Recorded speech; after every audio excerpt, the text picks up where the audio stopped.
കുറെ കാലം ഇതൊക്കെ ചെയ്തിട്ട്, അപ്പൊ അതുകൊണ്ട് ക്ഷമിച്ചേക്കണം. ഇന്നസെന്റ് ഏട്ടൻ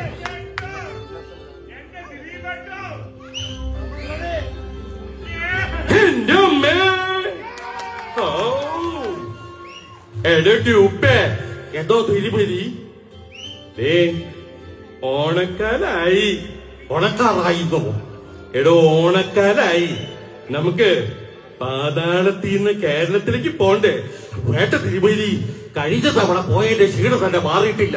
എന്റെ അത്തിമാർ അമ്മച്ചി ഇതുവരെ നടുവൊന്നും നിവർക്കാൻ പറ്റിട്ടില്ല. തിരുമേനി തന്നെ പോയാ മതി. എടോ, കേരളത്തിന്റെ ഇപ്പോഴത്തെ ട്രെൻഡ് എന്താണെന്ന് എനിക്കറിയോ? പഴയ പോലെ അല്ല തിരുമേനി, കുതികാലം വിട്ട് ഭാരം വെപ്പും. എടോ അതല്ല, ഇന്ന് കേരളത്തിലെ ഓണപ്പരിപാടികൾക്ക് മഹാബലി തിരുമേനിയായിട്ട് ഒരുത്തെങ്കിലും ഇങ്ങനെ മേഷം കിട്ടി വരും. അവരിങ്ങനെ അവിടെ കുടമ്പേരൊക്കെ മാറിപ്പോ 6 പാക്ക് അങ്ങനെ ഉണ്ടായിട്ട്.